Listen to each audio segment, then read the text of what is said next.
The blast swallowed the world in thick. Naledi didn't hear her own scream, only the deafening roar, the shockwave that slammed her backward, the taste of dust and iron filling her mouth. Heat clawed over her skin. The safehouse, their one fragile moment of peace, collapsed in on itself like a dying animal. Naledi. Jae-ryeon's voice tore through the smoke. She tried to move, coughing, vision swimming.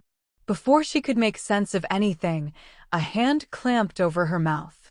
A massive arm wrapped around her waist, yanking her backward into the swirling haze. "Keep still," a stranger growled, breath hot against her ear. "If you scream, I'll break your neck." Naledi thrashed, panic ripping through her chest. She managed a muffled cry, but it was drowned out by the sound she feared even more. Gunfire. Jae-ryeon was still alive. Jae-ryeon was fighting. The man dragged her across the gravel toward a waiting car hidden behind the trees. His grip bruised her ribs. His fingers dug into her skin as though he meant to leave marks for someone to find later. She twisted, clawing at his arm. "Let me go." He laughed. "Your boyfriend's busy. And by the time he's done, you'll be halfway out of the city." He shoved her toward the car door. Naledi braced her feet. "No, no." Then a gunshot cracked through the trees. The man froze. Slowly, he turned. Jae-ryeon stood several yards away. Blood down his face. Smoke rising from his clothes. Eyes dead, empty, feral. He pointed his gun straight at them. Naledi didn't breathe. The man jerked her in front of himself like a shield. "You won't risk it." "Not with her," he said as he began to step into the car. Jae-ryeon didn't blink. He fired. Not at the man. At the back wheel. The tire exploded, rubber shredding. The car jerked violently, skidding sideways. The man lost his grip on Naledi long enough for her to throw herself out of the way as the car veered off the dirt road and crashed against a tree with a sickening crunch. Naledi hit the ground hard. Pain shot through her knees, her palms. She gasped, tasting blood. "Naledi." Jae-ryeon was already running toward her.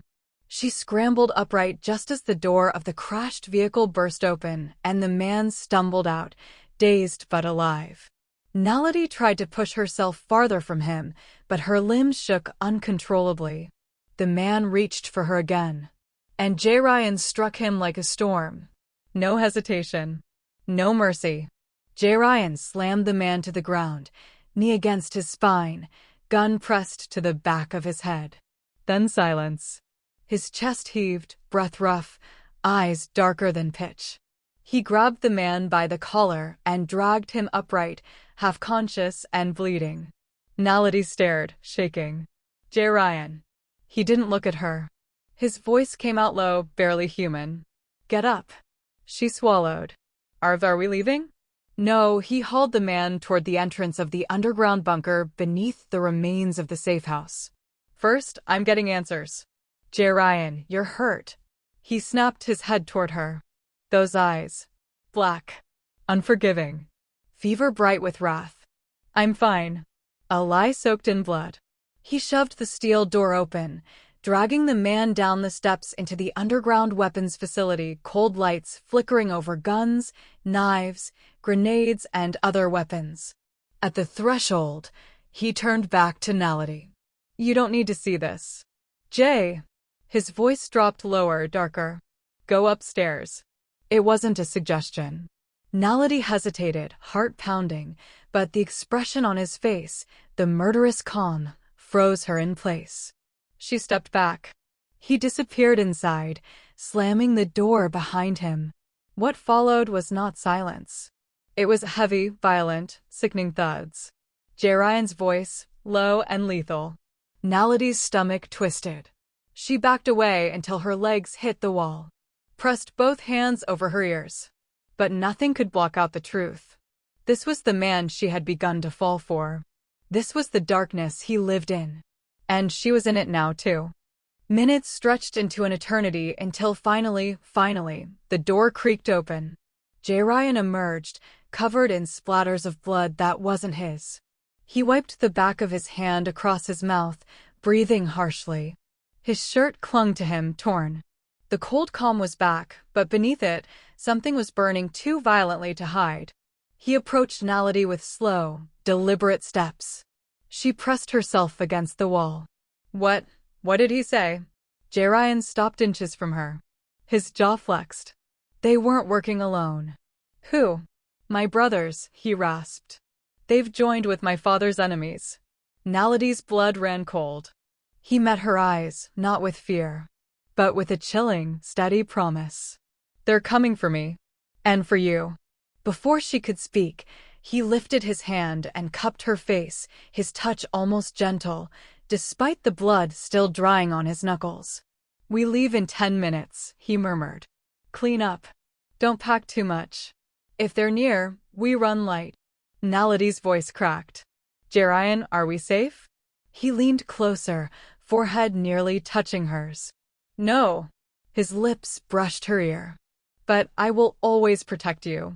Even if I have to burn every one of them alive. The water in the shower ran red. Naledi scrubbed furiously, hands trembling, trying to wash the scent of smoke, sweat, and terror off her skin. Her wrists were bruised where the man had grabbed her. Her knees scraped. Her entire body shook with aftershocks of fear and adrenaline. But the real shaking came from something else.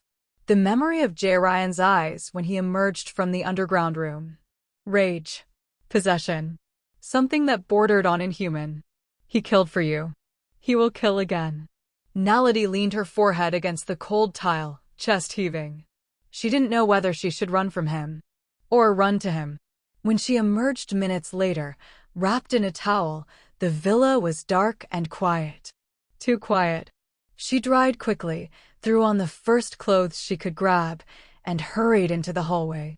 Jae-ryeon. No answer. Fear slid cold and metallic down her spine.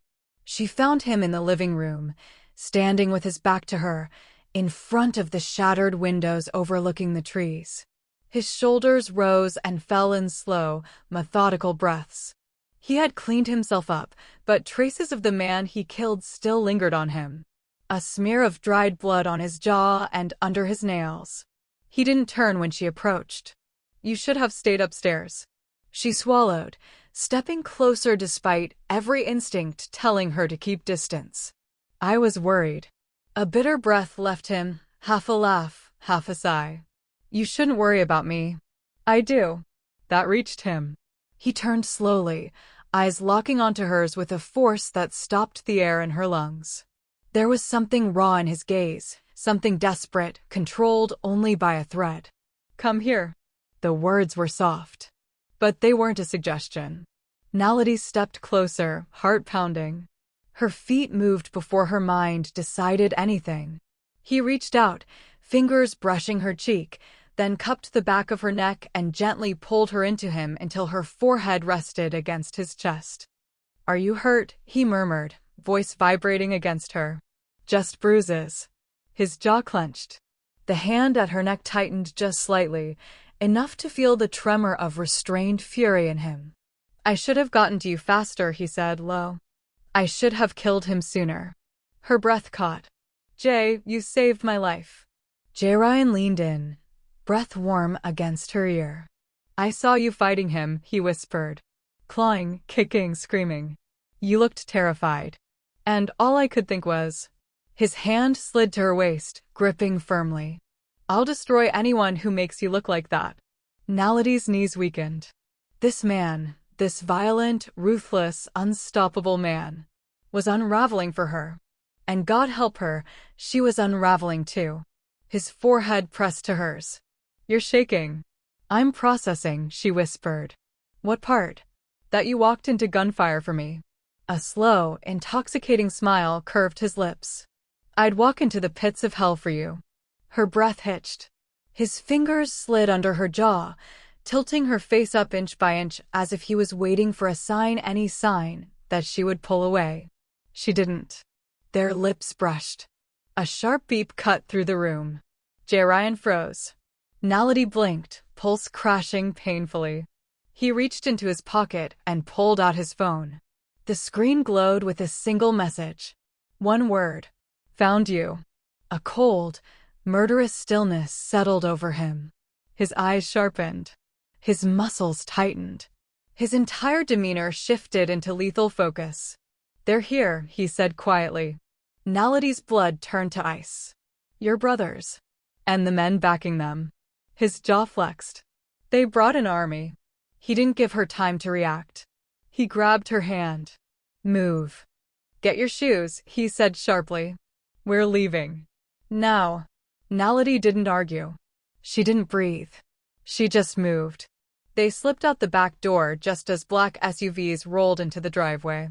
Jae-ryeon ushered her through the trees, his hand firm at her back, steps careful but fast. A cold wind split through the forest, carrying the sound of doors slamming, dozens. Naledi shivered. Is it them? She whispered. No, he said, jaw clenched. It's worse. They reached his car hidden beneath a tarp, and within seconds they were flying down a dirt path, the safehouse disappearing behind them. Jae-ryeon's knuckles were white against the steering wheel. Naledi didn't ask questions. She didn't want to know. Not yet. Night swallowed them long before they stopped. A lone wooden cabin sat tucked deep within an abandoned hunting trail, quiet, untouched, forgotten. The moment they stepped inside, Naledi felt her exhaustion slam into her. Every bone in her body throbbed. Every nerve screamed. Jae-ryeon locked the door, set a chair beneath the handle, then holstered his gun on the table. You should sleep, he murmured. Her heart hurt with how soft he said it. And you? She asked. I'll keep watch. Naledi shook her head. You've barely slept in 2 days. His eyes softened, only for a second. Come here, he said quietly. She walked to him. His hand slid to the back of her neck, pulling her forehead against his chest. His heartbeat thudded hard and unsteady beneath her ear. Not calm. Not composed. Not invincible. Human. Terrified of losing her. Tomorrow, he whispered into her hair, I'm ending this. She didn't understand what this meant yet, but she felt the weight of it. They slept lightly, curled on opposite ends of the bed, a thin line of air between them that pulsed with tension, fear, and something more dangerous. Fog clung to the trees as Jae-ryeon led Naledi to a clearing. A single man stood waiting. His younger brother, Lee Jae-min. His smile was wrong, too slow, too curved, too hungry. His eyes flicked to Naledi immediately, brightening with something vile. Well, Jae-min laughed softly, you brought her. Good. I wondered what all the fuss was about. Naledi stiffened. Jae-ryeon moved half a step in front of her, subtle, but absolute. Jae-min tilted his head. Why so protective, Hyung? You should be worrying about yourself. The moment I kill you, I'll take good care of her. Naledi felt her stomach twist. Jae-min continued, voice dropping to an intimate, chilling whisper. I'll claim her. Slowly. Jae-ryeon didn't blink. He didn't breathe. He just moved. One shot. Straight between Jae-min's eyes. So fast the echo hadn't even finished before his brother hit the ground. Naledi flinched. Jae-ryeon didn't lower the gun for a long, long moment. When he finally turned to her, something inside him cracked wide open, something raw, something real, something that terrified him more than death. I wasn't going to let him touch you, he said, voice low and shaking. Not in this life. Not in any life. Naledi's breath hitched. Her pulse roared. And she realized he hadn't killed his brother for power. Or revenge. Or the family throne. He had done it for her. The aftermath was bloody but swift. With Jae-min dead, the men loyal to him scattered. Those still tied to Jae-ryeon bowed their heads, pledging themselves to him again. But he didn't care. He didn't celebrate. He didn't return to the estate or take the throne expected of him. He just walked to Naledi, hands still stained with his brother's blood. His voice was hoarse, almost desperate. You're free now, he said. No more running. No more hiding. No more danger. Naledi stared at him, this violent man, this broken man, This man who would burn down his entire world before letting anyone harm her. Free, she whispered, to choose. His throat tightened. Yes. She stepped closer, placing her hand over his. You already know my choice. Something shattered inside him. Something dark, something restrained, something longing. He pulled her against him and kissed her slow, deep, claiming, but not like before. Not because she was in danger. Not because he was losing her. But because now, finally, they both chose each other. The next morning, when dawn finally came, it was quiet. Too quiet. Naledi rose before Jae-ryeon. For the first time since she met him, he slept deeply, no weapon strapped to his thigh, no tension in his jaw, just a man who had killed his own brother to keep her safe. A man who had spilled blood and burned bridges until there was nothing left standing between them but truth. She brushed her fingers across his cheek. His eyes opened instantly, catching her wrist. He relaxed only when he saw her. I'm still here, she whispered. His grip tightened.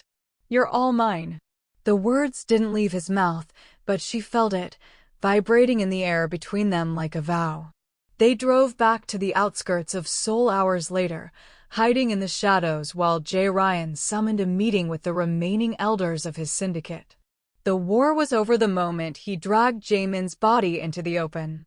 His father's rivals dissolved without their puppet. The last brother who had plotted his death scattered like a frightened dog. The empire was quiet. For the first time in Jae-ryeon's life. When he walked out of the private den where the final signatures were inked, he found Naledi against the wall, arms folded, watching him with a softness he didn't deserve but needed more than breath. It's done, he told her. His voice sounded strangely hollow. All of it. He nodded once. No one will come for you again. Naledi didn't say anything. She simply stepped forward and wrapped her arms around him, resting her cheek against his chest. He froze, then he held her, burying his face in her hair like a man trying to memorize home. They drove away from the old world that night and never looked back. 3 weeks later, Naledi stepped back into the hospital. The fluorescent lights buzzed. The hallways smelled like antiseptic. For a second, she wondered if everything that happened had been some fever dream. The alley, the safe house, the explosion, Jae-ryeon's blood on her hands. But then, Naledi. Her coworkers ran to her like a wave crashing. Girl, where the hell were you? We thought you died. No, seriously, some dangerous men came looking for you. In suits. Sunglasses. The scary kind. Naledi stiffened, but forced a smile. It was family stuff, she lied softly. They weren't your family, honey. Her friend Mina stepped closer, lowering her voice. They asked if you were alone. If you lived near the night district. Naledi, they didn't look like police. Naledi swallowed hard. Mina hugged her suddenly, crushing her ribs. Don't scare us like that again. Naledi promised she wouldn't, even though part of her knew that her life had already changed forever. When her shift ended, Jae-ryeon was waiting outside, leaning against his car, hands in his pockets, wearing a dark suit that made every nurse walking past him blush. He wasn't a threat here. Not a ghost from the underworld. Just a man waiting for his woman. A man she chose. You okay? He asked as soon as she stepped outside. I am now. He kissed her forehead in front of everyone. Mina nearly fainted. 2 days later, Jae-ryeon handed her a key. Not to a safe house. Not to a hideout. To a home. A modern penthouse above the river with warm lights, soft rugs, windows that framed the city like a painting. Naledi walked through every room with wide eyes. You don't have to stay, he murmured behind her. But if you leave, I won't sleep. You want me to move in? She whispered. He came up behind her slowly, sliding his arms around her waist. Naledi, I killed for you. I bled for you. He pressed his lips to her shoulder. I will live for you. She turned in his arms. Okay. She moved in that night. Jae-ryeon didn't let her out of his sight until morning.